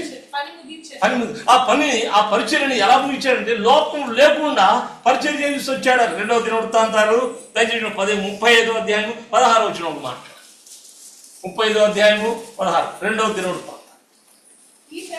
ఈ ప్రకారము ఇచ్చిన ఆజ్ఞను బట్టి వారు పస్కా పండుగ ఆచరించి 2వ దినవృత్తాంతాలు 35:16 చదువు. ఈ ప్రకారం చదువు. రాజైన యోషియా యోషియా ఓకే రైట్. ఇచ్చిన ఆజ్ఞను బట్టి వారు పస్కా పండుగ ఆచరించి యెహోవా బలిపీఠము మీద దహన బలులను అర్పించుట చేత ఆ దినమున ఏమీ లోపం లేకుండా యెహోవా సేవ జరిగిను. సేవ ఎలా జరిగింది?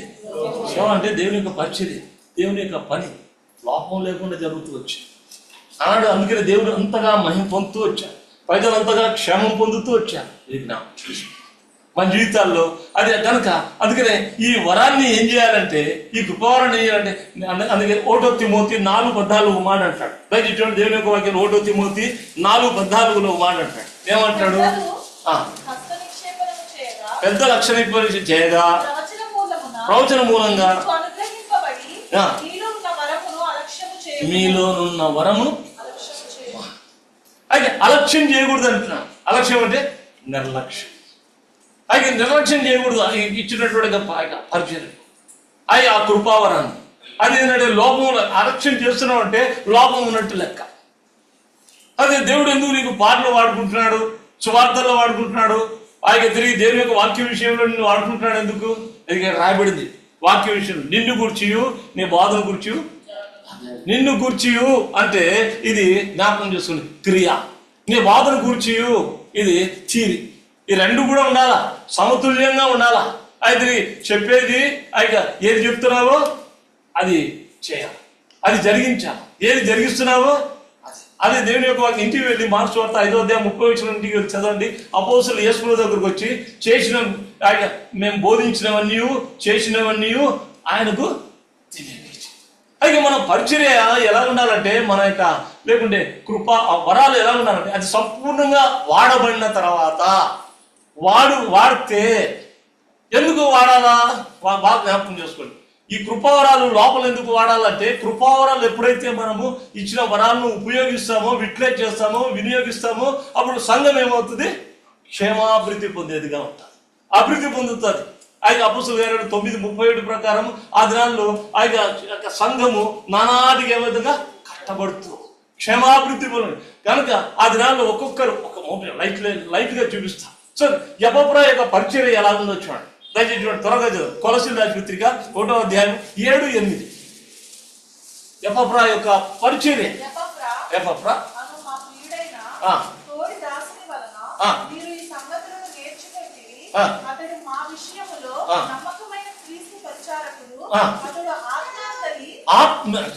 అతడు ఆత్మయందలి మీ ప్రేమను మాకు ఎంత మంచి చూడండి.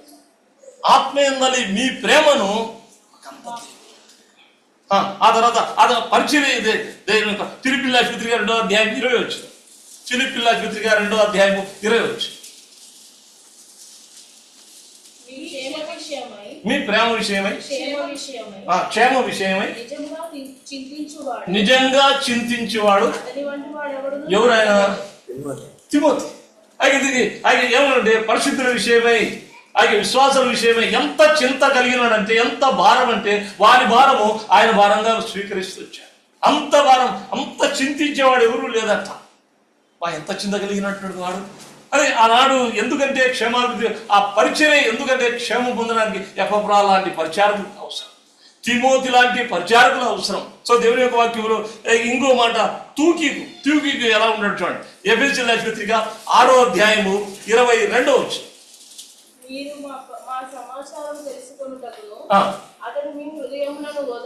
అతడు మీ హృదయమును ఓదార్చుటకు 21వ వచనం.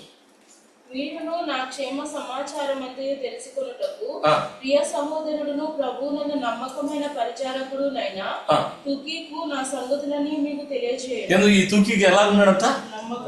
పరిచారకును మీ హృదయములను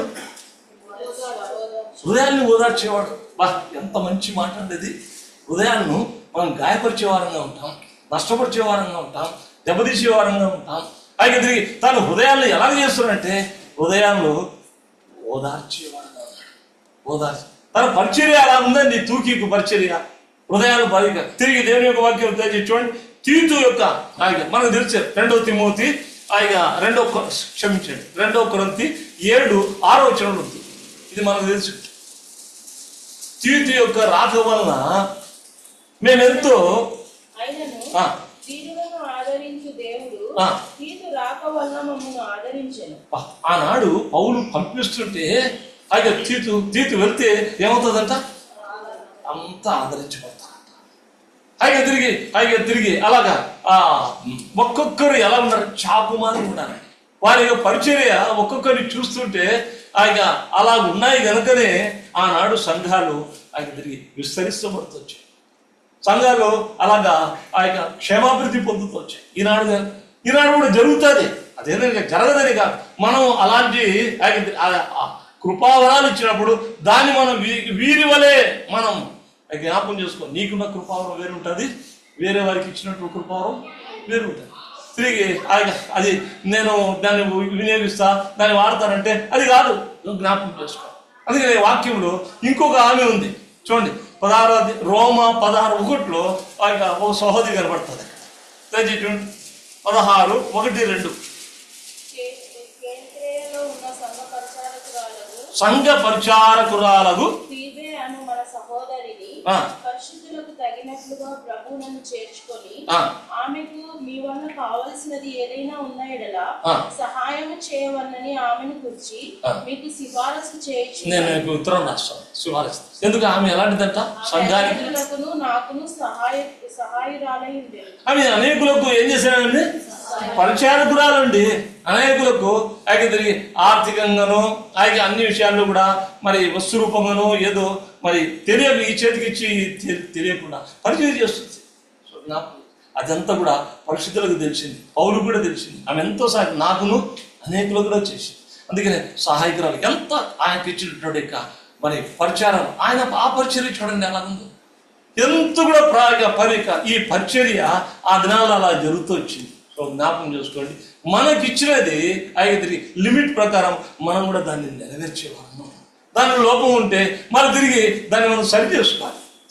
దాన్ని ఎందుకు విట్లెట్ చేయట్లా, ఆయన దాన్ని అలాగే ఉంచుతున్నాం ఎందుకు, ఆయన భూమిలో దాన్ని పాత పెడుతున్నాం ఎందుకు, ప్రభు అడిగే ప్రశ్న అది. సో జ్ఞాపకం చేసుకో, ఆయన బలలో పాల్గొనే ముందు ఇది కూడా మనకు ఒక సవాల్. సో జ్ఞాపకం చేసుకో, ప్రభా ఆయన నాకు ఇచ్చినటువంటి కృపావరాన్ని నేను అలక్ష్యం చేస్తున్నాను ప్రభా. అది ఆత్మ ద్వారా నాకు తెలియకను ఆయన ఇప్పుడు నువ్వు తెలియపరుస్తూ వచ్చావు ప్రభా, నన్ను క్షమించిన ఆయన, దాన్ని నేను విట్లెట్ చేయలేకపోతున్నాను, ఉపయోగించలేదు కనుక అలాగే ఉండిపోతున్నాను. నాకు క్షమించు ప్రభా, దాన్ని నేను ఆయన తిరిగి ఉపయోగించాలని ఇష్టపడుతున్నాను. మీరు ఇచ్చినటువంటి అది ఆత్మ ద్వారా మనకి ఇచ్చినటువంటి కృపావరాన్ని నువ్వు గుర్తుపట్టగలుగుతావు. సో జ్ఞాపకం అది నువ్వు దాన్ని విట్లెట్ చేయాలి, ఉపయోగించాలి. సో జ్ఞాపకం చేసుకో. అది తిరిగి ఇంకా లాస్ట్లోది ఒకటి చెప్తాను, సమయం అయిపోయింది. అది ఒకటి యాకోబు పత్రిక 3వ అధ్యాయము 2వ వచనం. 3వ అధ్యాయము 2వ మనమందరము తప్పిపోవచ్చున్నాము. ఎవరైనాను మాట యందు తప్పని ఎడల తప్పితే ఏ విషయాల్లో, మాట ఇచ్చి తప్పే విషయంలో ప్రభు ఆయన మత్తయి రాసిన సువార్త 5:37 అంటాడు, మీ మాట అవును అంటే అవును, కాదంటే అంతకంటే ఎక్కువతే అది దేని ద్వారా వస్తుందంట, దుష్టుల నుండి పుట్టేదిగా ఉంటుంది. జాగ్రత్త. అది యాకోబు పత్రికలో అంటాడు. యాకోబు పత్రికలో 5వ అధ్యాయం 17వ వచనంలో మాట్లాడు, 12వ వచనం, యాకోబు 5:12 కూడా మాట్లాడు. నా సోదరులారా, ఆకాశముతోడని గాని భూమితోడని గాని మరి దేనితోడని గాని ఒట్టు పెట్టుకొనక మీరు తీర్పు పాలు కాకున్నట్లు, తీర్పు పాలు అవుతాం కనుక మీ మాట అవునంటే అవును అంటే అవును, కాదంటే కాదు అని ఉండవద్దు. మనము వస్తానంటాం, రాము, చేస్తానంటాం, చేయం. సో జ్ఞాపకం చేసుకో, మనది అలా ఉంటుంది. అందుకనే మనం దేవుని యొక్క పిల్లలం కనుక ఆయన మాట ఇచ్చి తప్పేవాడు కాదు. ఆయన మాట ఇచ్చిన తర్వాత పశ్చాత్తాపడు కూడా పడు. కనుక ఆయన మాటను ఆయన నెరవేర్చే దేవుడు. సో ఇలాగే ఎన్నో వాక్యాలు ఉన్నాయి, సమయం లేదు, ఒక మాట చూస్తాం. కీర్తన 15వ అధ్యాయం 15వ అధ్యాయం 4వ వచనంలో ఒక మాట, 4వ వచనం, కీర్తన 15:4. అతని దృష్టికి నీచుడు అసహ్యుడు, అతని అతడు యెహోవాయందు భయభక్తులు కల వారిని సన్మానించును. ఆ, అతడు ప్రమాణము చేయగా నష్టము కలిగిన ఎవరంటే ఆయన? రెండవ వచనం, ఎవరంటే ఆయన? యథార్థమైన ప్రవర్తన కలిగి నీతిని అనుసరించుచు ఆ, హృదయపూర్వకంగా నిజము పలుకువాడు. నిజం పలుకువాడు. ఆ నిజం పలుకువాడు ఏం చేస్తాడంట? మాట ఇస్తే నష్టం కలిగిన, అయ్యో ఈ మాట ఇచ్చిన నాకు నష్టం కలిగిన మాట తప్పడంట, మాట తప్పడు. సో మన జీవితాల్లో ఇది మనం నేర్చుకోవాలి. మనం అనేక మార్లు మాట తప్పేవారంగా ఇది లోపం కలిగి ఉంటాం. ఒక మాటలో సమాధానం. సో జ్ఞాపకం చేసుకో, ఇవి మనము సరి చేసుకుంటాం. బలలో పాల్గొందేందు ఇక విశ్వాసంలో లోపం, కృపావరంలో లోపం, తర్వాత మూడవది మాటలో లోపం, నాలుగవది మీరు చెప్పాలబ్బా. నేను వర్తమానం చెప్పేసిన, అప్లై చేసుకోవాలి కదా. మరి ఏం చెప్తారు చెప్పండి? విశ్వాసంలో, తర్వాత కృపావరంలో, మాటలు. అది మామూలు చెప్తూనే ఉండాలి. 3 ఉన్నాయి. ఇంకోటి వ్యాజ్యం విషయం. ఈ 4 విషయాలు మనం సరి చేసుకుంటాం. కనుక చక్క చేసుకోవడం ప్రభుకి ఇష్టం. చక్క చేసుకుంటే పరిపూర్ణతలోనికి వస్తాం. దేవుడు ఇష్టపడతాడు, ఆనందపడతాడు, మన ఎందుకు ఆనందిస్తాడు. సో ఆ విధంగా ఉండడానికి ప్రభు మనందరికీ